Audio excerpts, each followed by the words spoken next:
From time to time, the age-old question comes up, how long should I steep my tea, and what is the difference in a tea versus an infusion? Because some of our bags have instructions for steeping like an infusion. So let's get into it, and not just for our teas, this applies to any tea that you're drinking, and it really kind of depends on what you're hoping to get out of the tea.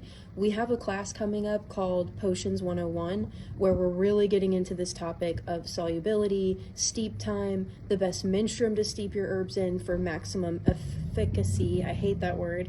Do I need to use this herb fresh or dried? How do I know? Etc.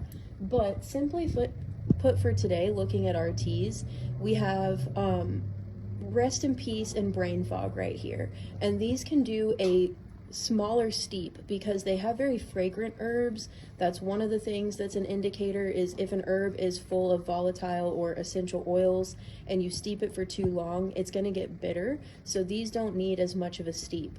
Whereas if you were to smell Mountain Mama or Crimson Moon, they're not quite as fragrant. They have a lot more nutritive herbs, and nutritive herbs require a longer steep, especially if what you're after is the vitamins and the minerals, especially minerals. If we're steeping things like nettle and alfalfa, we really need a good long steep in order to pull those minerals out.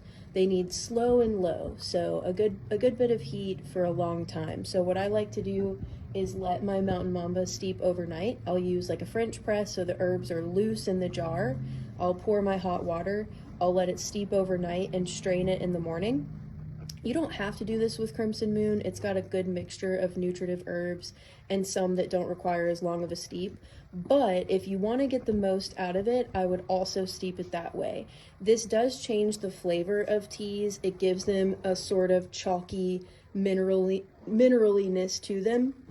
I do hear from people from time to time that if they're really needing minerals, a lot of breastfeeding mothers, that taste is actually really nice for them, and I think that's kind of their body indicating that they need it.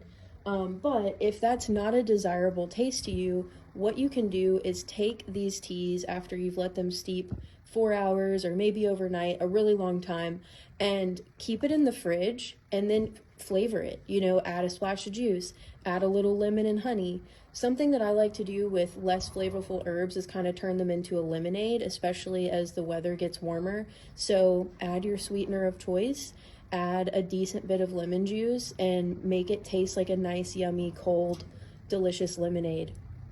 Drinking minerals in the heat of summer is going to be so freaking good for you. So having a handy recipe like that to turn these into would be a great idea.